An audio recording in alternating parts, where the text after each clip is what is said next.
Se tivesse dito isso.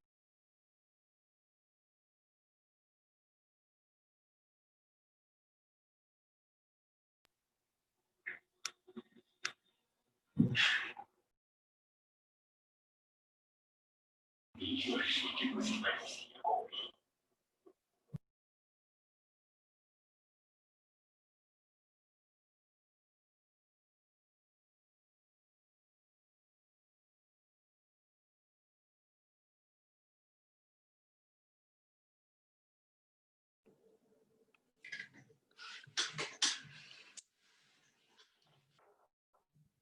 Oi, doutor Marcelo. Vamos tentar começar? Você tinha me deixado mudo. Oh, perdão. É porque, na verdade, não sou eu que sou anfitriã hoje. Eu tive um problema com o meu computador. Sim. Aí a nossa vice-presidente Bianca está de anfitriã, mas qualquer problema é só você me comunicar, tá? Por favor. Ok. Tá joia? Então, hoje eu queria dar boas-vindas, agradecer a sua presença, doutor Marcelo, pelo aceito do nosso convite. Eu acho que vai ser um encontro muito produtivo e nós da Liga de Infectologia, hoje em parceria com a Liga de Pediatria, vamos dar início ao nosso primeiro dia do Infectotalks de agosto. A gente tem o prazer de ter esse profissional renomado aí com a gente. A Júlia tem, graças a Deus, ótimos contatos. E aí eu queria convidar a Júlia para mediar a palestra de hoje. Só vou passar alguns avisos. Queria informar que a presença vai ser registrada pelo formulário do Google Forms, que vai ser enviado no decorrer da palestra. Não fiquem preocupados que antes da gente enviar o formulário, o link, nós vamos avisar, tá? E o link vai ficar disponível uma vez enviado por 15 minutos. Vocês precisam de 75% de presença para gerar o certificado, ou seja, dos 4 dias de evento, vocês precisam estar presentes em 3. E as dúvidas podem ser todas feitas pelo chat que o mediador vai passar para o palestrante. A gente espera que vocês aproveitem muito o evento hoje.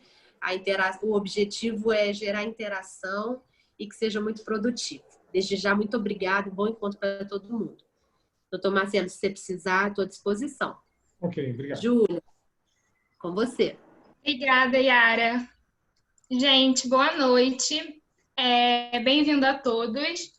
Eu, mais uma vez, em nome da Liga de Pediatria e de Infectologia, quero agradecer a presença do Dr. Marcelo aqui com a gente. É uma honra ter você conosco.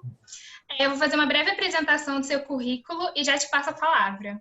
Okay. O Dr. Marcelo é médico formado pela Santa Casa de São Paulo, especialista em terapia intensiva e pneumologia, doutor em pneumologia pela USP e médico assistente da endoscopia respiratória do Hospital Albert Einstein. Gente, eu só queria fazer um adendo que as dúvidas elas vão ser retiradas ao final da palestra, então vocês podem mandar pelo chat que eu passo, ou então pelo áudio mesmo, tá? Bom proveito para todo mundo aí à palestra. Obrigado, Júlia. Obrigado, Yara. Bom, boa noite a todos. Em primeiro lugar, eu queria parabenizar vocês, porque eu sei que a participação em Liga é uma participação voluntária e esse interesse em vocês é muito louvável. Então, parabéns. Quando fui convidado pela Liga, me deram a liberdade de eu escolher um tema em pneumologia, de doença infecciosa e em pneumologia. E ao longo da aula, vocês vão entender o porquê que eu escolhi falar, nesse momento, falar de H1N1. A princípio, para fazer um paralelo, de alguma forma, com o que a gente está ouvindo falar de Covid. Qual a importância de entender H1N1? O H1N1 ele é um RNA vírus de ação respiratória. E, ao longo do tempo, ele já causou pandemias. E que eu tenho uma percepção que quando eu escuto as pessoas falarem de Covid, elas estão falando como se pela primeira vez na história da humanidade um vírus respiratório estivesse causando uma pandemia. Então vocês vão se identificar com vários slides e eu espero despertar em vocês um raciocínio sobre muita coisa que estão falando sobre Covid ao longo do tempo, Covid no futuro, vacina, se é pertinente ou não. E, sem dúvida nenhuma, atualizá-los sobre H1N1. Então, vamos lá. O vírus influenza, ele tem 3 tipos. Tem o tipo A, o tipo B e o tipo C. O tipo A, ele causa uma doença mais intensa, com chance de progressão para forma grave. Ele existe em formas epidêmicas, né, com risco de pandemia. O tipo B, o tipo B e o tipo C são formas mais brandas, o tipo B com algumas epidemias e o tipo C uma forma endêmica, quer dizer, que ocorre ao longo do tempo sem ter algum pico. Agora aqui, à esquerda do slide, eu escrevi assim, antigenicidade. A antigenicidade é dada pela hemaglutinina e a penetração celular pela neuramidase. Então, esse vírus, que já foi muito estudado, ele tem na sua superfície proteínas que conferem a sua antigenicidade. Aqui, ó. Acho que tem que fechar o áudio aí. Gostei do cumprimento bem efusivo do participante. E a neuramidase, que está relacionada à sua dispersão, ele está relacionado à duplicação. Então, pelo conhecimento do vírus, vamos começar por aí. Ele é bem estudado e se conhece 2 proteínas de sua superfície. E a gente vai falar depois do medicamento que é inibidor da neuramidase. Então, o que eu quero dizer, a neuramidase, ela é específica desse vírus. E pela hemaglutinina é que se dá o reconhecimento e a sua antigenicidade.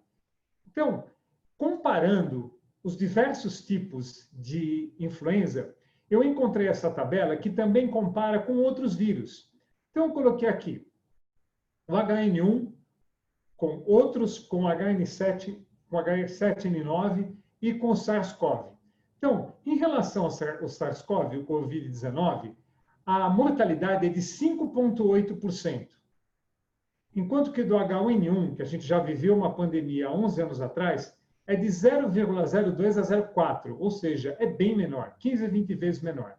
Porém, o H7N9 é 39% a mortalidade. Só que, felizmente, nunca teve uma pandemia de H7N9.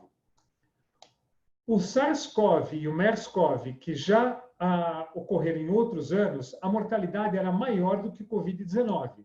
E o Ebola, que é um exemplo, 63% de mortalidade. Por que eu coloquei esse slide? Eu coloquei esse slide pelo seguinte, porque ao longo da carreira de vocês, ao longo da prática médica e ao longo da vida de vocês, provavelmente vão surgir outras epidemias. E podem surgir outras epidemias com uma mortalidade maior que a do Covid. Por exemplo, vamos supor que a gente tem uma mutação, como já ocorreu do H1N1 ou do H3N2, que eu vou falar adiante, em que a gente tenha de novo a influenza causando uma epidemia com mortalidade próxima de 39%. Então, a epidemia do Covid vai ser fichinha perto de uma epidemia dessa. Então, o entendimento de como esses vírus atuam no nosso sistema imunológico e como eles causam pneumonia e mortalidade é fundamental para entender como que a gente lida com essas situações. Então, como eu disse a vocês, os arranjos do vírus influenza, eles estão relacionados às combinações das hemaglutininas e das neuramidases. Até o momento, nós conhecemos 5 hemaglutininas e as principais são 5 hemaglutininas e 3 neuramidases. E as combinações mais importantes são essas, o H1N1, o H5N1, H3N2, H2N2 e H7N9. O que são esses números? Por que um vírus ganhou o H1N1, de repente virou H3N2? O que é isso?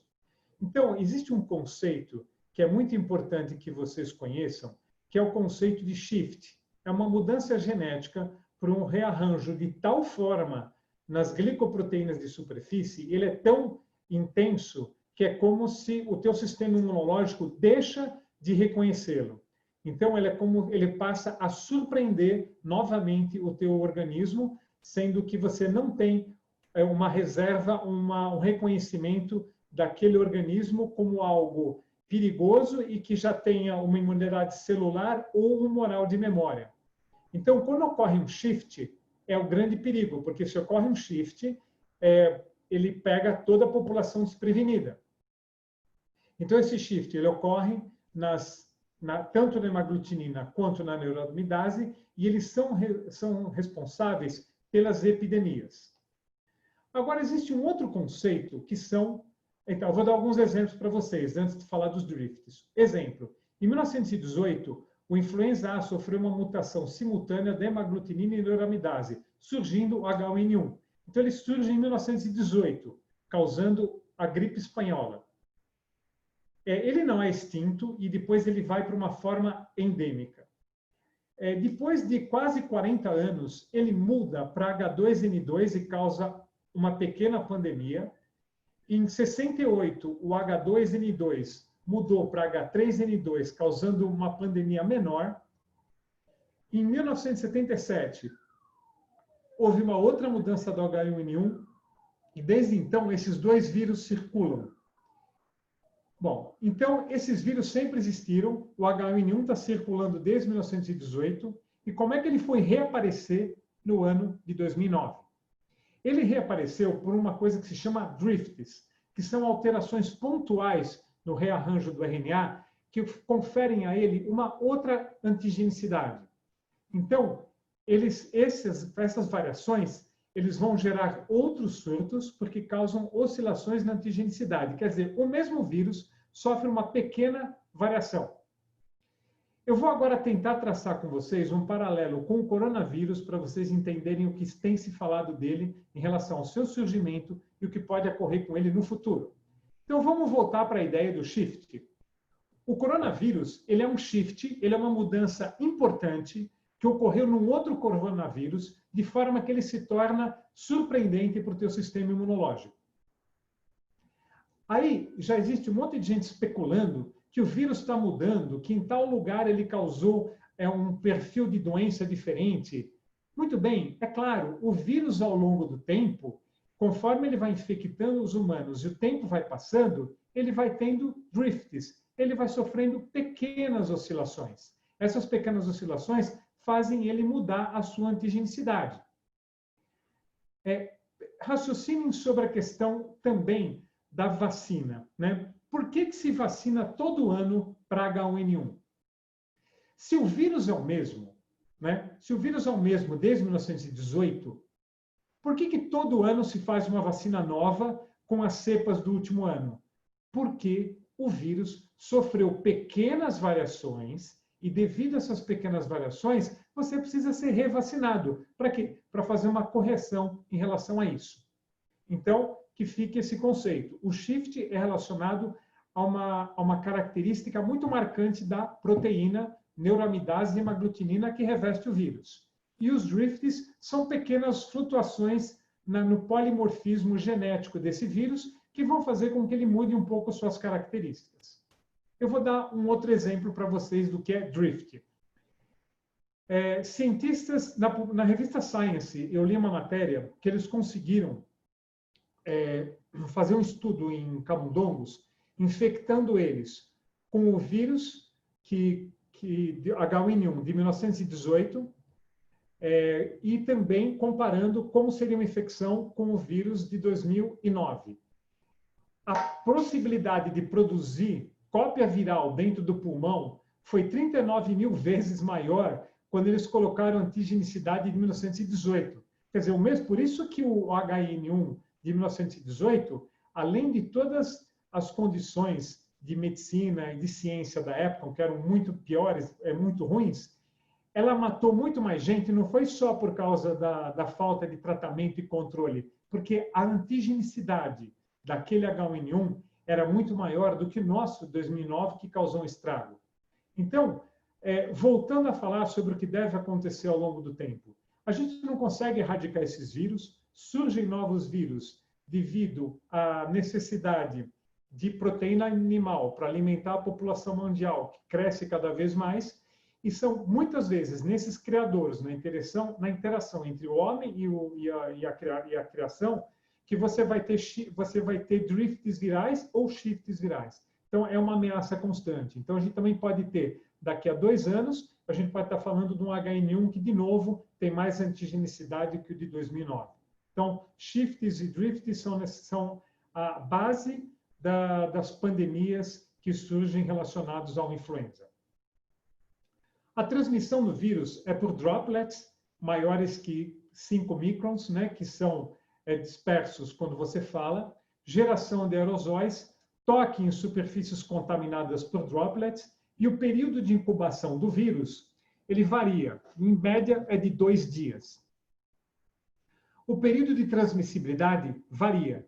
O influenza sazonal, que é aquele que atualmente está circulando, em média 2 dias antes do início dos sintomas, até 5 dias após o início dos mesmos. Existe uma correlação entre febre, intensidade de sintomas e transmissibilidade. Enquanto que no influenza pandêmico, por uma variação do vírus, a gente percebia que a gente podia ter até 7 dias após o início dos sintomas e para crianças e idosos até 14 dias. O que varia na mortalidade das pandemias é quando o vírus, como eu já expliquei, ele surpreende a todos com uma antigenicidade nova e aqueles da sazonalidade. Na sazonalidade, os grupos de risco são os mais afetados, idosos e grupos de risco. E nas pandemias, crianças e adultos jovens. Por quê? Porque quando surge um vírus novo, ele surpreende a todos. E morre muita gente também pela reação inflamatória ao vírus. Como você tem na pirâmide populacional muito mais criança e jovem, você vai ter um grande percentual de pacientes que vai reagir ao vírus de uma forma exacerbada ou vai morrer pelo vírus. Então, na pandemia, as faixas etárias atingidas são essas, diferentes da sazonalidade, que são os grupos suscetíveis. Quais são os mecanismos que nós temos para se defender de um vírus? Então, os mecanismos inespecíficos são aqueles relacionados às barreiras anatômicas e moléculas secretadas pelo nariz e pelo trato respiratório inferior. Em seguida, entra em ação o sistema imune inato, células apresentadoras de antígenos, células dendríticas, macrófagos, granulócitos e citocinas, sistema complemento. Esse é responsável por uma reação imediata, inespecífica e sem memória. Por quê? Porque não existe um linfócito serial killer matando o agente e não existe a liberação pelos linfócitos B e pelos plasmócitos de anticorpos que neutralizem rapidamente a invasão desse antígeno. É aqui que reside parte da fisiopatologia, tanto da influenza quanto do Covid. Qual seria? A liberação exagerada de citocina, ativação exagerada do sistema macrofágico. Então, essa já é uma resposta imediata que pode causar problemas. E, por fim, nós temos quem? O sistema imune adaptativo, né? Que seriam os linfócitos B e T, que é uma resposta mais lenta, específica e geradora de memória. E aqui embaixo tem uma frase que eu gostaria que vocês guardassem, que a antigenicidade ela é perfeita para produzir anticorpo e memória quando ela é proteica. Por que eu estou falando isso? Porque pense numa bactéria, num pneumococo. Por que a gente pode morrer a vida inteira pelo pneumococo?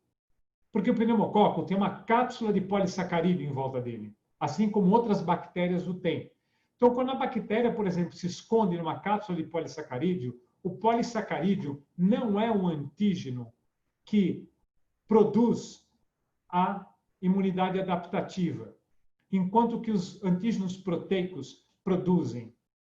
Então, quando a gente tem contato com o vírus ao longo do tempo, a gente vai ganhando, você vai formando anticorpos contra aquela combinação antigênica. Então, agora aqui abre parênteses. Vou dar uma opinião minha, pessoal, sobre o Covid, falando disso aqui. Muito bem. Existe muita especulação de duas coisas. Uma delas é a seguinte: será que quem fica doente vai ficar doente outra vez? 2, será que as vacinas vão resolver? Bom, vamos lá. O vírus, tanto o vírus corona quanto o vírus influenza, são proteicos. Então, o teu sistema imunológico vai gerar anticorpos e vai ter imunidade celular contra esse agente proteico. Se ele vai sofrer um drift e vai mudar um pouco a sua antigenicidade, pode ser que as pessoas tenham doença mais branda ou não tenham, conforme acontece aqui. E uma outra coisa, se existe a propagação de que não vai existir imunidade de quem ficou doente, como é que as pessoas que são vacinadas vão adquirir imunidade? É provável que Então, agora parem e pensem. Lembra daquela história do drift, do shift e desses anticorpos? Nosso organismo, quando conhece um desses vírus, mesmo que ele sofra um drift, ele deve ter alguma imunidade. Por isso que, lembrando de um fato histórico no Brasil, quando os colonizadores vieram para o Brasil, parte da população indígena morreu de resfriado comum, porque não tinha contato com o vírus. Com o tempo, na medida que a população nativa teve infecções virais, mesmo com shifts e drifts, tem que surgir um vírus muito diferente para causar uma grande mortalidade. E falando de novo, voltando agora na influenza, raramente um paciente que teve uma infecção grave por influenza tem outra infecção grave. E aqui mais uma pergunta provocativa. Vocês já viram falar alguém que teve gripe uma vez e nunca mais teve gripe? Não. Ela teve outras gripes ao longo da vida. Só que nenhuma delas, a maioria delas, não tem o potencial de causar uma doença grave. Então, nós estamos falando de RNA vírus respiratório, que muda toda hora. Mas provavelmente, se ele não muda muito, aqui a gente vai ter o quê? Uma imunidade de memória que nos proteja total ou parcialmente. Bom, aqui a tosse, né? Então, isso aqui é uma endoscopia. Então, aqui é a prega vocal, aqui é a banda ventricular, e existe uma grande diferença entre a colonização bacteriana possível na região supraglótica e na região glótica. Teoricamente, hoje a gente tem um conceito de microbioma, mas teoricamente, aqui para baixo, teria que ser praticamente estéril. Então, um dos primeiros mecanismos de defesa é o mecanismo da tosse, no qual você tem um fechamento da prega e uma expulsão rápida de ar, fazendo com que você tenha um fluxo propulsivo, evitando a entrada. Além desse mecanismo, um outro mecanismo de defesa é o mecanismo protetivo do muco. Então, o muco ele é uma fina camada que fica sobre as células epiteliais e o cílio ele tem que fazer um movimento harmônico e perfeito para que, de um sentido antigravitacional, né, de baixo para cima, você fique com uma varredura o dia todo no sentido da prega vocal. E a gente não percebe, mas na medida que a gente pigarreia, você limpa esse muco o tempo todo e pequenas partículas vão ficando aderidas a ele, de forma que essa é uma segunda barreira. E aqui eu coloquei uma microscopia eletrônica mostrando a atividade das células epiteliais, né? E aqui em cima eu coloquei o desenho de um pneumococo que consegue paralisar, por exemplo, com uma enzima chamada PSA e penetrar dentro das células epiteliais. Então, esse trabalho é constante, ele limpa pequenas partículas e grandes partículas, como as bactérias também. Bom, o mecanismo de inflamação do vírus, então, voltando a falar daquela imunidade inespecífica, né? O que ocorre? Na inflamação, por exemplo, aqui em verde estariam representadas as partículas do influenza. Ao penetrar na célula, lembrem, ele é o quê? Um RNA vírus, não é um DNA vírus. Onde que o RNA se multiplica? No citoplasma, certo? Por isso que ele é um RNA vírus. O que ele faz? Ele usa o sistema retículo endoplasmático para ficar produzindo cópias virais. Quando esse processo acontece, ele já libera a citocina na lâmina própria e, em contato com o endotélio, você vai ter fator de atividade de atividade para que neutrófilos atravessem o endotélio vascular e penetrem no tecido pulmonar. E aqui eles vão, através de citocinas, tentar neutralizar a ação dos vírus. Só que todos sabem bem que esse mecanismo ele não é inócuo para as células. Você vai ter aqui, como mostrado do lado direito desse desenho, que essas interleucinas, fator de necrose tumoral, interferon gama, vão produzir tanto um dano epitelial, como demonstrado aqui em cima, epitelial, como um dano endotelial. Quer dizer, se essa primeira reação for muito intensa, você tem muita geração de citocina e muito dano. Então, aqui, vale de novo fazer analogia para o COVID.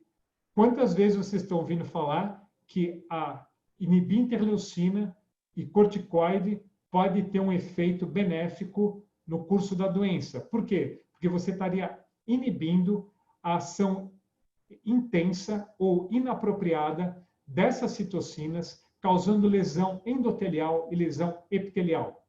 E um segundo mecanismo que vocês pouco escutam falar e que no influenza é muito importante, que é a geração de radicais livres de oxigênio. No momento que o vírus começa a usar o retículo endoplasmático para se reproduzir, ele produz 4 ou 5 espécies reativas de oxigênio que são mais intensas. E o que elas fazem? Dano celular. Quem é que combate isso? O mecanismo anti-redox da célula.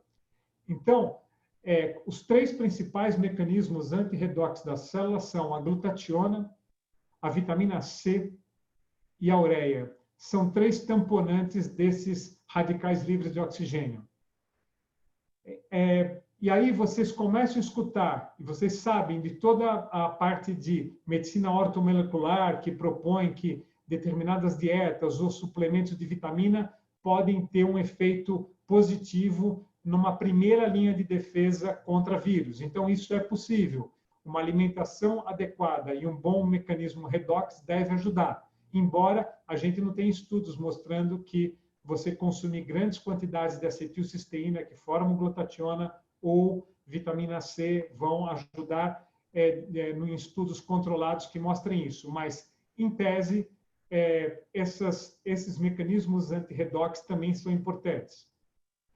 Como é o quadro clínico da influenza? Então, o quadro clínico da influenza ele é mais fácil de identificar, porque ele é mais efeitos sistêmicos e sintomas respiratórios. Ele não tem poucos sintomas em trato digestivo. Então, geralmente, é súbito, febre, calafrio e arrepio.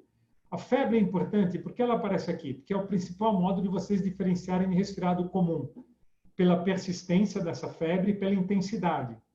Cefaleia, dor de garganta, prostração, fadiga e mialgia. Tanto que em inglês eles falam break bones fever, né? Febre quebra-ossos, porque realmente causa muita dor muscular. Coriza, aquosa e espirros, e a partir do 3º dia, tosse seca com dor retroesternal e, em crianças, linfadenopatia cervical. Então, como é que ficou descrita? O que é síndrome gripal? É febre de início súbito, mesmo que referida, né, se você não está medindo a febre, acompanhado de tosse ou dor na garganta e pelo menos um desses sintomas, cefaleia, mialgia ou artralgia. Tá? Então, só a febre, só a tosse não vão compor a síndrome gripal se não tiver um desses 3. Em crianças de menor idade, febre de início súbito, mesmo que referida, e sintomas respiratórios. Então, essa definição aqui, o parágrafo de cima, para os adultos, e nas crianças, a febre de início súbito com sintoma respiratório já deve ser motivo de suspeita. E quando é que a gente fala em síndrome respiratória aguda grave? É aquele paciente que trouxe esses sintomas, de que iniciou subitamente um quadro febril com cefaleia, dor ou artralgia, e que tenha uma queda da saturação de oxigênio abaixo de 95% em ambiente com bom oxímetro, ou então um paciente pneumopata ou cardiopata grave ou crônico que apresenta uma piora das suas condições. Ou seja, então vou dar um exemplo. O paciente ele tem uma ICC leve, pós-IAM, ou ele tem um DPOC por ter sido tabagista e usa sua medicação de controle. Ao apresentar um quadro febril com mialgia, ele piora muito as suas condições da doença crônica. Então, piora a dispneia, piora a congestão, etc. Então, você pode caracterizar esse doente como grave. Então, o que quer dizer doente grave? É doente que não vai para casa, certo? É doente que vai ser mantido em observação.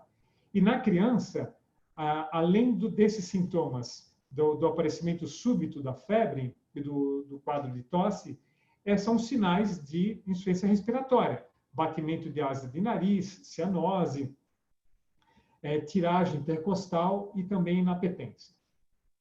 Então, o vírus, além de ele causar uma reação sistêmica, que já pode ser ameaçadora no primeiro momento, por aquilo que eu falei das citocinas, da forte liberação de radicais livres de oxigênio, o principal mecanismo de doença é a pneumonia, né?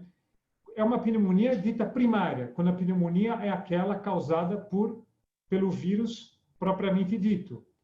Os aspectos radiológicos dessa pneumonia, eles são opacidades reticulares ou reticulonodulares bilaterais com ou sem consolidação. E uma consolidação peribroncovascular, como eu vou mostrar adiante para vocês, com o padrão de vidro fosco.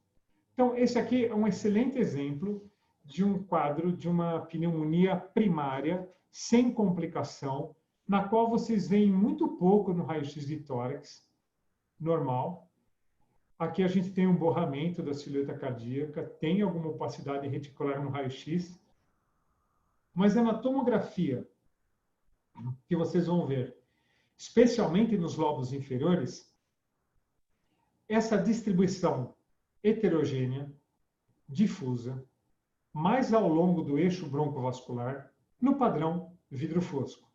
Então, infecção viral dá infiltrado em vidro fosco. Então, o vidro fosco não é patognomônico infecção por Covid. O resfriado comum causado por parainfluenza também dá vidro fosco. Aqui, atualmente, em nosso meio, é muito comum o paciente fazer uma tomografia de tórax só porque ele vai resfriado no pronto-socorro. E aí, depois, o paciente vem no pneumologista com a tomografia. Então, eu estou há anos vendo vidro fosco em paciente que não tem nada. Então, o vidro fosco não é um sinal de doença extremamente grave, é um sinal de pneumonia viral. E o que é a pneumonia secundária? Antes de eu explicar a pneumonia secundária, existe uma condição de favorecimento da infecção bacteriana causada pelo vírus. A infecção viral, por si só, ela causa ruptura do epitélio ciliar, da via aérea superior e da traqueia. Essa ruptura quebra aqueles mecanismos que eu mostrei nos primeiros slides, favorecendo que naquele desenho que eu mostrei um pneumococo entrando, essa ruptura do epitélio, ela é um presente para a bactéria. E observem aqui quando eu coloco quais são os agentes principais mais comuns da pneumonia secundária. São eles o Streptococcus pneumoniae e o Staphylococcus aureus. Muito bem. Essas bactérias vivem aonde? Essas bactérias vivem na nossa boca. Essa bactéria está sempre na nossa boca, sem causar problema.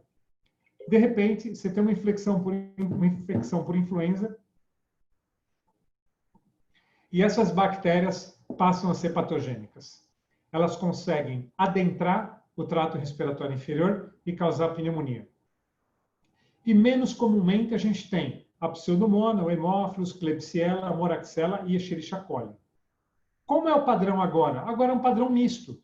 Vocês vão ter aquelas opacidades reticulares com consolidação sobreposta. E vocês também vão ter o mesmo padrão, multifocal, peribroncovascular, subpleural, com padrão em vidro fosco. Então, aqui nós temos o quê? Uma distribuição também em lobos inferiores, tem vidro fosco e tem consolidação. Então, posso ter um padrão misto. Como é que ocorre a complicação, né? A gente tem aquela mortalidade, eu falei para vocês, mortalidade de 0,4%. E vocês não faziam medicina na época, mas com certeza vocês já estavam na escola quando ocorreu em 2009 a pandemia, que morreu muita gente. Os pacientes morrem do quê? De SARA, de sepse, de miosite e rabdomiólise em crianças, alterações cardiovasculares, miocardite, alterações neurológicas, encefalite, mielite transversa, meningite acética. Muito bem. Parem e olhem esse slide e pensem uma coisa. O que vocês estão ouvindo falar que o COVID causa como causa de mortalidade? Sepse, doença cardiovascular, doença neurológica e ativação da coagulação. Então, isso não é uma novidade para a família coronavírus. O vírus influenza também complica, causando essas alterações. Eu voltei agora com a pandemia, eu voltei a trabalhar em UTI, né? Eu fazia mais pneumologia, eu voltei a trabalhar. Na UTI onde eu trabalho, nós demos alta para um senhor de 60 anos que ficou 20 dias internado por Covid. O paciente foi para casa e voltou com uma mielite transversa. Provavelmente um evento vascular que causou uma isquemia aguda num segmento da medula óssea, da medula. E isso é descrito também para influenza. Então, isso tudo é comum aos vírus respiratórios. A gente não está perante uma novidade que nunca ninguém viu, que é um vírus respiratório ativar a sua inflamação sistêmica, inflamar o miocárdio, aumentar a coagulação e causar IAM ou causar alterações neurológicas. Como é que a gente faz diagnóstico de influenza? Então, o diagnóstico ele se baseia, antes de mais nada, em que momento epidemiológico a gente está. Se a gente está perante uma epidemia do H1N1, você vai pensar H1N1, tudo você vai achar que é H1N1. E está certo fazer isso. Você não pode deixar de fazer diagnóstico. Os testes diagnósticos, eles têm que ser aplicados, mas às vezes você pode, inclusive, tratar o paciente se vier negativo ou desconfiar do resultado negativo se você acha que o quadro está muito suspeito. Então, os testes se dividem em testes rápidos, né, para vírus respiratórios. O convencional é o RT-PCR. Existem testes moleculares rápidos que detectam a RNA viral. Existe a imunofluorescência direta e indireta, que é feita por SWAB. Então, esses três aqui podem ser feitos por SWAB ou por coleta inferior. Eu vou falar cada um deles. E também a cultura viral. Então, vamos começar pelo RT-PCR.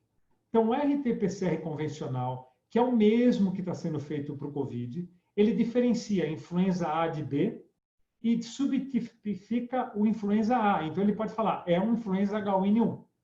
Ele pode ser coletado do nariz, pode ser colocado da garganta, um aspirado traqueal, quando o paciente está entubado, ou um lavado broncoalveolar por broncoscopia. E o resultado é esse mesmo. Você vê que as pessoas têm que esperar até o dia seguinte para ter um resultado de PCR. Ele não é um resultado imediato. Mas leiam a primeira frase, ele é de alta sensibilidade e de especificidade muito alta. Então, ele é um teste bem fidedigno. E quando ele é feito paralelo com o sincicial respiratório, para quem faz pediatria, quando ele é coletado junto com o do coronavírus, você consegue fazer um teste completo para tentar diferenciar qual virose respiratória está afetando esse paciente, ao invés de pensar que todo mundo tenha COVID. Os testes moleculares rápidos, que são esses de 15 a 30 minutos, eles têm uma sensibilidade e uma especificidade alta, mas não é tão boa que nem o RT-PCR. Ele diferencia entre A e B, mas ele não diferencia entre o A, H1N1, como o outro faz. E pode ser coletado da via aérea superior e habitualmente não é usado para trato respiratório inferior. E as imunofluorescências? Ele tem uma sensibilidade moderada e uma especificidade alta. Pode ser coletado também de aspirado traqueal e lavado broncoalveolar. Também distingue o A do B, e ele, por ter uma sensibilidade menor, em períodos de epidemia, você deve suspeitar se vem negativo e o paciente tem um quadro muito suspeito. E a cultura viral? A cultura viral tem uma sensibilidade moderada e uma especificidade alta, só que ela demora de 1 a 3 dias, dependendo da técnica, ou até 10 dias. E para que ela serve? Ela serve para monitoramento de saúde pública. Então, ela tem pouca utilidade na prática clínica. Né? Então, se vocês estiverem numa questão de prova de residência, e porque a cultura viral é o padrão ouro para diagnóstico, não é. Tá? O padrão ouro para diagnóstico é o RT-PCR, que tem alta sensibilidade e especificidade muito alta, tá? Vamos falar do tratamento. Novamente, eu vou convidar vocês para pensar na nossa situação atual e refletir sobre tudo que eu vou falar sobre tratamento de influenza e tratamento de Covid. Então, sempre você tem que considerar duas coisas. Eu estou perante uma situação endêmica ou uma situação epidêmica. Qual a diferença na situação epidêmica? Lembra que na situação epidêmica eu posso ter quadros mais graves. O vírus acabou de se apresentar, então eu posso ter uma população adoecendo e morrendo mais. E segundo, qual o grupo que eu estou tratando? Eu estou tratando um grupo de risco para agravamento ou eu estou perante um paciente que não é grupo de risco? Então, considerar isso. Quem é grupo de risco? Grupo de risco é grávida, em qualquer idade gestacional, puérperas até 2 semanas, incluindo aquelas que tiveram aborto ou perda fetal. Por que grávida é fator de risco? Porque a grávida tem uma menor imunidade celular, uma vez que ela tem a liberação de antígenos do feto, do embrião, non-self, então ela precisa ter uma regulação para baixo da sua imunidade celular, então ela fica mais suscetível. Olha, obesidade. Obesidade também é fator de complicação. Olha, adultos acima de 60 anos. Aqui, crianças menores que 2 anos, coisa que o Covid poupa e com influenza não poupa. Moradores de asilos, pessoas com doenças crônicas e população indígena. O tratamento, obviamente, ele começa com medidas gerais. Repouso, hidratação, medicações para alívio sintomático e monitoração do paciente para saber como ele está evoluindo. Então, tratamento da febre, mialgia, tosse e, eventualmente, medicamento antiviral. Por quê? Porque a gente tem um antiviral para o vírus influenza. Quais são esses antivirais? Eles pertencem a 3 grupos. Os inibidores da neuraminidase. Lembra do segundo slide que eu mostrei que as proteínas dão antigenicidade e hemaglutinina? Quem dá o poder de penetrar na célula e ela se duplicar e produzir cópia é a neuraminidase. Então, se você inibe a neuraminidase, você diminui a população viral. A gente sempre ouviu falar só em oseltamivir, mas no Brasil existem 2. Existe o zanamivir, o oseltamivir e outros, peramivir, que são ativos contra influenza A e B. Existem inibidores seletivos da endonuclease, que é o baloxavir. Existe a mantadina e a rimantadina, que são ativos apenas contra influenza A.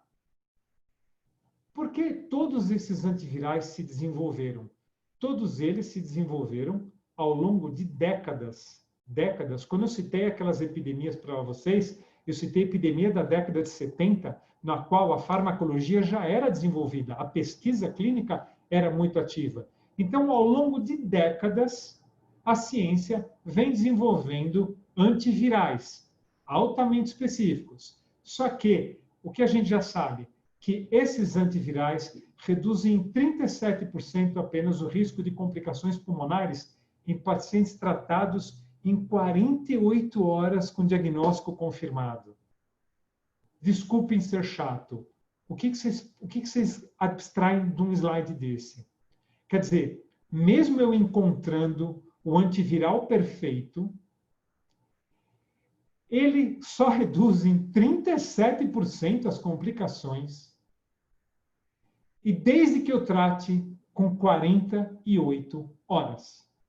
Ou seja, a gente não tem um antiviral para Covid definitivamente, a gente não tem, eu não estou dizendo aqui que a gente tenha que usar alguma coisa. Porém, é óbvio que se alguma coisa for funcionar nesse vírus, tem que ser aonde? Lá no início. E o efeito vai ser pequeno para esses vírus respiratórios. Por quê? O que é mais importante é o que mais está relacionado ao adoecimento e ao agravamento é os fenômenos inflamatórios e imunológicos do que a replicação do vírus propriamente dita. Assim, o oseltamivir tem essa redução e o zanamivir, que é o Relenza, ele é inalatório. Ele é inalado 10 miligramas 2 vezes por dia, por 5 dias. Olha o que esse antiviral faz. Ele reduz de 1 a 3 dias os sintomas.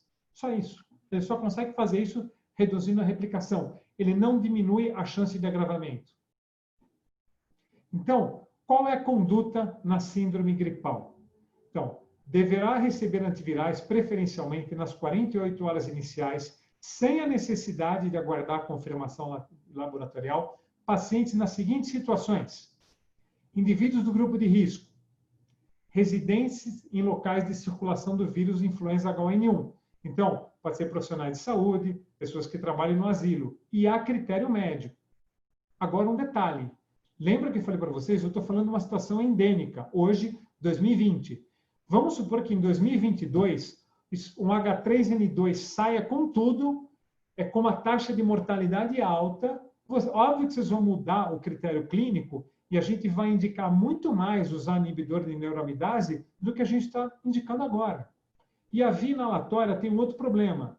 Você pode usar em casos leves, mas ela não pode ser usada em indivíduos com asma ou DPOC porque ela desencadeia broncoespasmo. Então, aqui eu coloquei uma tabela das doses do oseltamivir, que é o que a gente mais usa. Então, oseltamivir no adulto é 75 mg por 5 dias.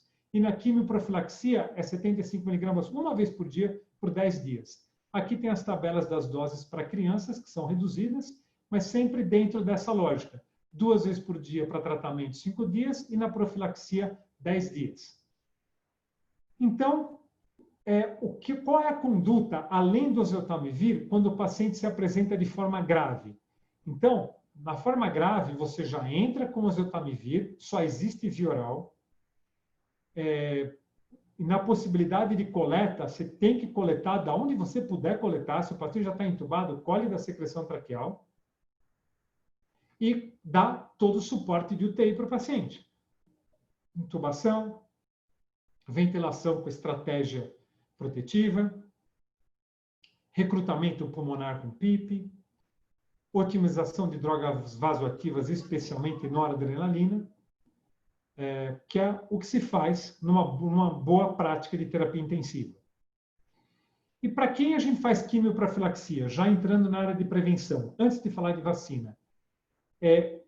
A quimioprofilaxia é recomendada se o intervalo for menor que 48 horas da exposição de uma pessoa com síndrome gripal. Então, comunicantes que pertencem ao grupo de risco, menores de 2 anos, gestantes, puérperas, maiores de 10 anos, que não foram vacinados, ou foram vacinados no intervalo de menos de 15 dias. Pessoas com doenças imunológicas, independente da situação vacinal, e trabalhadores de saúde também não vacinados. Então, em resumo, como é o lance da quimioprofilaxia? Quem você tem que dar especial atenção? Para quem nunca foi vacinado e é grupo de risco. Então, você tem uma puérpera que nunca quis tomar vacina da gripe, que tem um familiar domiciliar com síndrome gripal, ela poderá ser tratada para evitar uma doença mais grave. Ou você tem um paciente, independente da situação vacinal, você tem um DPOC grave, cujo cônjuge, filho, sei lá quem da casa, está com uma síndrome gripal. Você pode tratar 10 dias com 75 mg de oseltamivir, sem medo de dar oseltamivir. Lembre quantas vezes se dá antibiótico de forma desnecessária no pronto-socorro. Não tenho medo de dar antiviral nessas condições. E essas são as recomendações da quimioprofilaxia. E agora, a gente vai entrar no nosso último tópico, antes de eu abrir para perguntas, que são as vacinas. Então, vamos lá. A vacina atual, chamada trivalente, ela tem 2 tipos de vírus A e 2 tipos de vírus B. Exemplificando, né? Então, o A seria o H1N1 2009, o A também seria um H3N2 2011, e o B seria o Wincoxin de 2010, like vírus. Então, o B já protege principalmente a população idosa, e o A, o Califórnia e o Vitória, que são vírus que são endêmicos. Muito bem, só que no ano seguinte se faz uma outra vacina. Por exemplo, em 2018, se fez uma outra vacina, muito parecida com essa, mas vocês lembram dos drifts que eu falei para vocês? Se esse vírus tem um drift, ele precisa, de novo, ter uma outra preparação de vacina para que você tenha um upgrade na antigenicidade do vírus. Eficácia. Estudos anteriores falavam em eficácia de 70% a 90%. Uma meta-análise de 2012, que incluiu 8 estudos, falando em eficácia de 67%. Então, aqui, novamente, as vacinas produzidas para esses vírus respiratórios RNA têm efeito parcial. Que efeito parcial é esse? O que quer dizer 67%? Não quer dizer que ele vai fazer com que a pessoa não tenha. Ele pode fazer com que exista uma forma menos grave da doença. Dada essa cobertura, que possa parecer não interessante, ela é tão interessante que, a partir de 2010, todos os indivíduos acima de 6 meses de idade devem ser vacinados. As campanhas priorizam acima de 60, grupo de risco e abaixo, e crianças menores de 5 anos, porque são os mais suscetíveis. Mas reparem que sempre depois que sobra a vacina abre para todos os cidadãos, né? Reações adversas à vacina. Então, existe todo um folclore que foi desenvolvido em relação aos efeitos colaterais da vacina. Dor no local da aplicação, 64%. Síndrome de Guillain-Barré. A incidência é menor do que a infecção natural, mas pode existir. E reações leves, como congestão nasal e tosse, podem ocorrer. Isso é o suficiente para existir uma veiculação, especialmente entre os idosos, que a vacina faz mal para ele e que ele nunca mais vai tomar a vacina. Por quê? Porque ele tem sintomas de ativação da sua imunidade. Adivinha o que vai acontecer quando surgir a vacina do Covid? Ela também vai ser parcialmente eficaz? Com certeza. Ela vai causar algumas reações? Sim, e muita gente não vai querer se vacinar, provavelmente, né? Isso é provável, mas deverá ser assim. A vacina do influenza, onde que ela age? Ela é preparada com hemaglutinina viral. É feito um pool de hemaglutininas, e isso esses vírus crescem em culturas de ovos, e depois é feito como se fosse uma separação por biologia molecular de toda essa hemaglutinina, então não tem mais vírus vivo, e é isso que é injetado. Então não se injeta vírus vivo, então não teria por que alguém adoecer tomando a vacina. A vacina de 2017, eu coloquei mais uma vacina aqui para citar para vocês. Por exemplo, uma vacina com 4 vírus, 2A e 2B. E eles têm outros nomes e outras codificações, porque são o mesmo vírus que sofreram os rifts, e aí elas são redesenhadas para aquela condição que foi mais frequente no último ano, né? Aí agora a vacina de 2018, por exemplo, ela já tinha esse Singapur com essa sigla aqui, e outros Bs. Então, todo ano se faz baseado no quais foram os vírus mais prevalentes nos últimos meses, tá? E aqui uma outra meta-análise falando sobre a eficácia da vacina. E pelo que vocês podem ver aqui na coluna da direita, é basicamente aqueles 60%, tem estudos com 31%, 59%. Então, com tudo que a gente já conhece de vírus influenza, com toda a engenharia biomédica para produzir com qualidade essa hemaglutinina, que é o marcador antigênico desse vírus, você consegue uma eficácia de 60%. E para que serve essa eficácia? Leiam essas frases que aqui estão. Diminuir a mortalidade por influenza, porque reduz a severidade dos infectados. 41% de redução de mortalidade é bom. E olha essa frase, vacinados anteriormente, a mortalidade foi reduzida em 75%. Por quê? Porque provavelmente aquela imunidade celular e humoral que foi ativada com várias vacinas faz com que, ao conhecer um vírus diferente, um H1N1, mas diferente do ponto de vista polimórfico, não um outro vírus, mas um pouco diferente, foi o suficiente para não ter doença grave. E aqui, aqueles que foram vacinados pela primeira vez, a redução na mortalidade foi bem menor, foi apenas de 9%.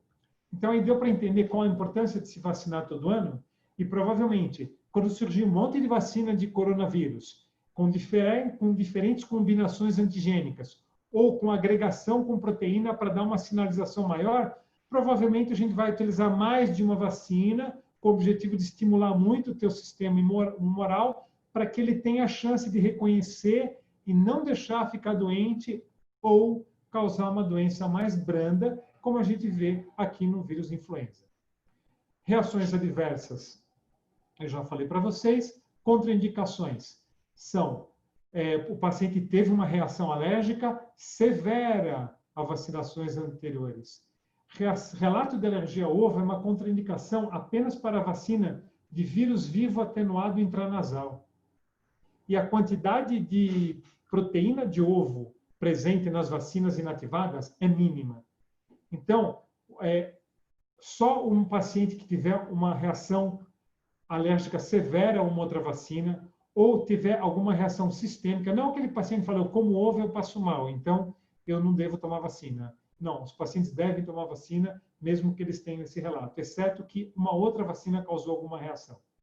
E, por fim, esse é meu último slide, são 5 mensagens principais. A primeira, lembrem, o vírus da influenza é mais um RNA vírus respiratório, que vai importunar a humanidade e vai causar surpresas desagradáveis ao longo da nossa história. Segundo, o quadro clínico e evolutivo do H1N1, ele tem similaridade com infecções bacterianas e virais. Então, às vezes, eu mostrei aquele padrão tão distinto, mas, por vezes, ele pode dar um padrão de mais condensação e um raio-x não é suficiente para dizer isso é viral, isso é bacteriano, e você precisa usar um recurso como um teste molecular para diferenciar, assim como um outro recurso para fazer o diagnóstico da outra infecção bacteriana ou viral. Então, cuidado, os quadros virais e infecciosos bacterianos, eles podem ser tão parecidos que confundem. Então, é necessário, no grupo de risco, fazer, às vezes, um tratamento combinado, e é melhor você depois suspender uma droga do que deixar de tratar um diagnóstico diferencial. Isso seria adotar estratégias de diagnóstico e estratégias de exclusão ali à frente. E estratégia de tratamento. Tratamento com antiviral deve ser considerado no grupo de risco ou em situação epidemiológica especial. E a vacinação e o tratamento precoce de caso solucionado tem grande importância em reduzir a morbimortalidade da doença. E eu vou acrescentar mais 2 cuidados aqui que são importantes para reduzir a morbimortalidade. Eu comentei com vocês que a pneumonia secundária é uma grande causa de mortalidade.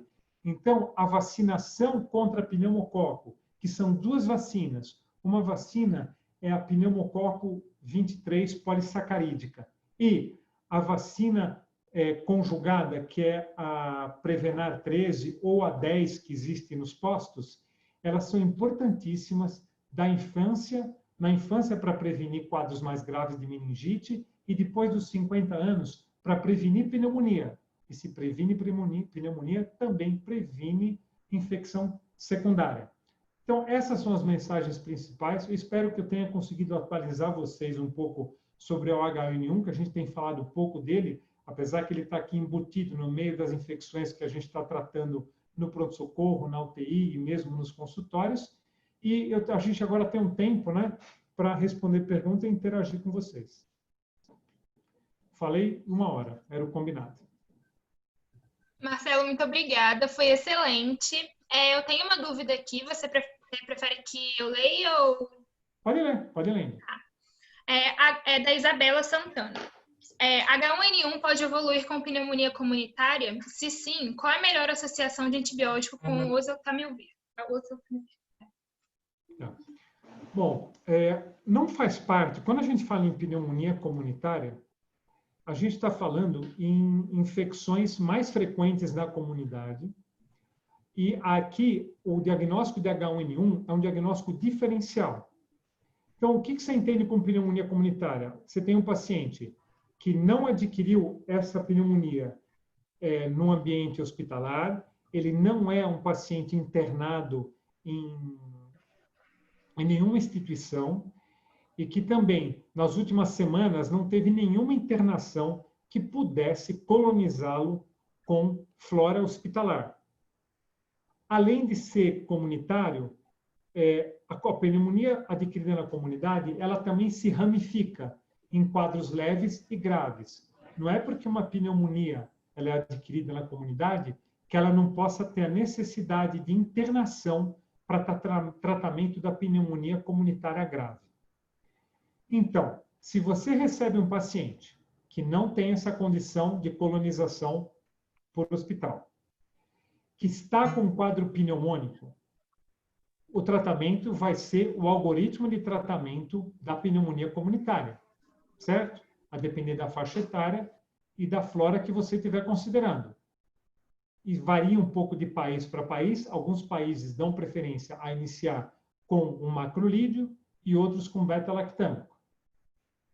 Agora, se a apresentação clínica tem esse início mais súbito que eu citei, de febre e mialgia, que ou você está perante uma pneumonia por um agente atípico, ou você está perante um H1N1. Então, você pode considerar como a pneumonia por influenza como um diagnóstico diferencial para a pneumonia bacteriana comunitária de atípicos ou típicos, e se você considerar necessário, faça a associação de oseltamivir com o macrolídeo, ou oseltamivir com o seu beta-lactâmico. Não há problema nenhum. Só que lembrando, se você fizer isso, você vai coletar um swab e você pode suspender a medicação logo a seguir. Tá? Algumas coisas ajudam mais a você pensar em doença bacteriana. São elas. Na pneumonia bacteriana, você tem dor torácica mais localizada, você tem tosse produtiva de catarro amarelado, você tem um início de quadro mais insidioso, não tão rápido, né? E, por exemplo, na pneumonia por pneumococo, você tem mais sintomas, nos germes típicos, você tem mais sintomas pulmonares do que sistêmicos, né? Enquanto que nos atípicos você tem mais sistêmicos, e esse sim poderiam confundir um pouco com o vírus influenza, tá? Então, não é uma coisa excludente, você pensa, raciocina junto, e como eu falei aqui nesse slide, você adota estratégia de diagnóstico e de exclusão depois. Se necessário, trata os dois. E uma outra mensagem que eu te passo, não é porque é pneumonia comunitária que ela não possa ser grave. Quando você vê um doente com pneumonia, você tem que classificar ele em relação ao quê? Ele é grupo de risco? Ele tem insuficiência renal? Ele tem alteração hemodinâmica? Quanto é a saturação dele? Quanto é a leucocitose? Ele tem bradicardia? Ele tem taquiarritmia? Então, aquela análise clínica, quando você vê um doente com pneumonia, ela é decisiva para você determinar se ele trata em casa ou se ele trata no hospital. E quando ele está no hospital, a avaliação dos gases, a avaliação da oxigenação e o padrão radiológico, os fatores os sinais inflamatórios, proteína C reativa, procalcitonina, ferritina, pode indicar que esse paciente está muito inflamado ou está muito hipoxêmico e o lugar dele é tratar na UTI, ok? Tem outra aqui da Ana Carolina, que é: quais as contraindicações da profilaxia para H1N1? Bom, você não tem contraindicação. O oseltamivir, ela é uma droga que tem... deixa eu até voltar no slide lá para a gente comentar. O oseltamivir, ela tem efeito em sistema nervoso central, né? Então, aqui, quem que faz profilaxia? Quem teve a exposição e é grupo de risco para desenvolver uma doença grave. Então, só teria contraindicação, você vê, gestante não é contraindicação. Então, o nível de segurança da droga é muito alto. Uma gestante não vacinada, ela tem indicação de usar. Então, é uma droga, o oseltamivir é uma droga com poucas contraindicações. Você vai errar mais se você não fizer do que você fizer, né? Principalmente se você seguir essa recomendação brasileira que está no portal da saúde do Ministério da Saúde. Né? Próximo.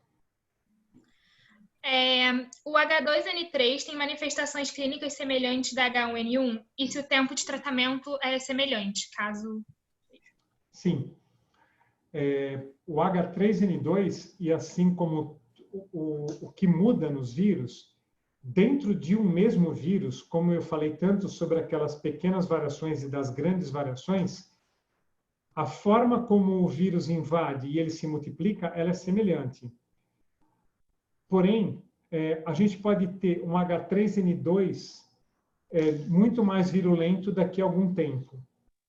E aí muda toda a estratégia de abordagem e tratamento. Porém, esses inibidores, não só o oseltamivir, esses inibidores de neuroamidase que eu citei, por exemplo, além dos outros dois grupos, eles agem numa estrutura comum desse vírus, que é a inibição dessa proteína. Então, eles certamente vão ter uma ação muito parecida. Agora, como que vai ser a característica clínica da doença, ela sempre tem algumas variações. Essas variações podem ser atingir mais um determinado grupo populacional, atingir mais puérpera, ser mais resistente a algum medicamento, produzir mais inflamação, mais ativação da coagulação, depende, né? Mas, a princípio, a vantagem, aproveitando a tua pergunta, a vantagem de uma epidemia de influenza, diferente de outras epidemias, é que a gente é um vírus estudado há décadas e a gente já desenvolveu drogas que têm ação comum nos vírus, mesmo que parcial. Ótimo. Mais uma aqui do João Vitor. Doutor Marcelo, em casos epidêmicos, é possível adotar alguma postura profilática específica do ponto de vista da hemaglutinina? Não. Bom, até onde eu não conheço profundamente a farmacologia de antivirais, mas a hemaglutinina, ela é a identidade do vírus. E a neuroamidase é o que causa a doença. Então, não adianta, quer dizer, mas eu entendo que na tua pergunta ela tem uma lógica, porque se você conseguir desenvolver, por exemplo, na vacina, os anticorpos são voltados contra a hemaglutinina. Então, assim, a hemaglutinina é importante na identificação. Então, não vai se desenvolver uma droga contra a hemaglutinina. Agora, essa questão do soro, vou te falar de um tratamento, respondendo a tua pergunta, né? Aí, vocês ouviram falar do tratamento de soro de convalescente para tratamento do Covid, não ouviram? Adivinha de onde veio o tratamento do soro de convalescente? Do H1N1. Então, a hemaglutinina ela pode ser atacada através de tratamentos sorológicos e a neuroamidase através de tratamentos farmacológicos. E a vacina, obviamente, vai agir contra a hemaglutinina. Só para fazer mais uma provocação para vocês, para fazer essa aula, eu dei uma revisada no UpToDate também. Se vocês tiverem acesso ao UpToDate, digitem nitoxazamida, que é uma anita em influenza. Existiram protocolos, anos atrás, que propuseram uma anita para tratamento do influenza. E depois, uma meta-análise mostrou que não funcionava. Então, você vê, a ideia de usar antiparasitário com ação antiviral para tratamento de vírus da hernia respiratória também não é nova. Tá? Mas obrigado pela pergunta. Aqui não tem mais nenhuma pergunta. Eu acho que é só isso. Muito obrigada mais uma vez. Imagina, eu acho que todo mundo aproveitou muito a palestra e foi incrível. É isso. Eu que agradeço. Então, mais uma vez, parabéns para vocês. Espero não ter sido muito maçante, tá bom? Eu estou à disposição, coloquei meu e-mail, se alguém quiser mandar pergunta ou quiser a aula, tá bom? Doutor Marcelo, boa noite. Yara novamente. Eu tenho uma pergunta pessoal. Eu queria saber o seguinte, você falou em alguns momentos da palestra que existe a coexistência entre vírus e bactéria, né? Com relação à imagem, né? Do H1N1. Mas é possível a gente ter um registro de raio-x em que não tenha a condensação, mas que dê para identificar a infecção por H1N1? Ou geralmente as infecções virais, apenas virais, sim, com a existência de bactéria presente, são possíveis de serem diagnosticados por raio-x? Não sei se eu fui clara. Não, foi muito clara na pergunta. Então, eu vou voltar no slide que eu coloquei, tá? Então, é assim. Quando eu fiz residência de pneumo, há 30 anos atrás, que estava surgindo tomografia, a gente falava uma frase que não tem sentido hoje, mas nós falávamos pelo seguinte: não era tão disponível ter tomo, era difícil conseguir uma tomo. Então a gente falava assim, aquilo que não aparece no raio-x tem menor importância, né? Mas assim, não é bem assim, porque se você olhar esse raio-x, se você não prestar muito bem atenção que existe um infiltrado reticular aqui no lobo inferior, passa batido. Então, o infiltrado em vidro fosco, ele causa uma inflamação com já uma dificuldade da passagem do oxigênio. E eu vou aproveitar muito a tua pergunta para falar quando o predomínio é de infecção viral. Então, a pergunta da Yara é a seguinte, para a gente aproveitar bem tua pergunta.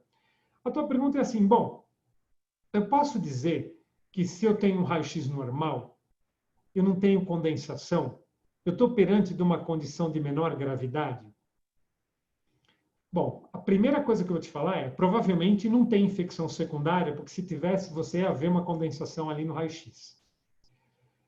Só que com o COVID ele fica muito tempo causando uma infecção viral no pulmão sem consolidação. Ele faz um vidro fosco longo e traiçoeiro, lento, que vai minando por causa desse infiltrado em vidro fosco que está aqui, sem condensação. Que é o que a gente fala de um conceito de happy hypoxemia, que é aquele paciente que não sente falta de ar. Por quê? Porque a gente sente falta de ar quando a gente retém CO2. E você retém CO2 quando você tem condensação. Porque aí o comprometimento da barreira hematoaérea ele é tão mais intenso que o CO2 não passa. Lembrem que o CO2 é muito mais difusível que o O2. Então, nesses infiltrados em vidro fosco, o CO2 passa e o O2 não passa. Então, o paciente vai ficando hipoxêmico sem sentir falta de ar. Então, acho que a sua pergunta foi muito boa para dizer o seguinte, se eu estou no pronto-socorro, eu posso me contentar com o raio-x com infiltradinho reticular e não pedir uma tomo? Porque falar, se não tem condensação, se é só uma pneumonia viral e não tem condensação, eu vou ficar tranquilo e parar por aqui. Não. Se vocês veem esse infiltrado reticular, peçam a tomo, porque esse infiltrado em vidro fosco, ele pode estar tão difuso que, de repente, o doente entra numa hipoxemia mais severa, aí ele sente, aí ele já inflamou muito, que é o que a gente está vendo no COVID. O que a gente está pilotando no COVID o tempo todo? A gente está vendo como é que está o grau de inflamação e a gente está vendo como é que está o cometimento pulmonar. Com o quê? Com oximetria e com marcadores inflamatórios. Então, pode sim. O padrão raio-x pode ser quase normal, mas explorem, peçam a tomo. Ok? Tá ok, me respondeu muito bem. Aí, aproveitando só para finalizar, Sim. existe algum exame laboratorial ou alguma enzima, alguma parte dos exames laboratoriais disponíveis que seja um pouco específico para essa patologia do H1N1, da influenza? Olha, então, essa tua pergunta é muito boa, a tua pergunta, Era. Pelo seguinte, eu também me faço essa pergunta que você fez, que é assim, você pode desenvolver sorologia para tudo que você quiser, quase, né? Mas só que às vezes elas não têm sensibilidade e especificidade suficiente. Eu não sei te responder por que a gente não desenvolveu sorologias para H1N1. Não é curioso que a gente não tenha desenvolvido? Talvez, eu vou ficar te devendo essa resposta, mas talvez seja por falta de sensibilidade e especificidade. Então, talvez não seja tão simples fazer sorologia para influenza. E aí, o nosso diagnóstico se restringe a você detectar a infecção na janela em que os marcadores moleculares eram positivos, no nariz ou na garganta ou na secreção do trato respiratório inferior. A gente não consegue medir essa imunidade humoral. Então, será que essa que a gente mede do COVID é tão fidedigna assim? Eu deixo essa pergunta. Acho que a gente fecha, então, com chave de ouro. Sim. Ok? Eu queria agradecer muito sua presença. Foi maravilhoso, muito esclarecedor. Prazer, recebi muitos elogios aqui no privado. Que bom. E a gente deixa em aberto também, sempre que o senhor quiser voltar e nos representar, nos prestigiar com a sua presença, está muito, muito convidado, tá bom? bom? Será um Agradeço de prazer. coração. Ok. Nós vamos encerrar hoje, então, o primeiro dia. A gente agradece novamente o doutor Marcelo. Amanhã nós esperamos todo mundo para a palestra de cuidados paliativos com o doutor Douglas. E confiram, por favor, os seus e-mails, que o link vai ser enviado por e-mail, tá bom? Um abraço a todos e até amanhã.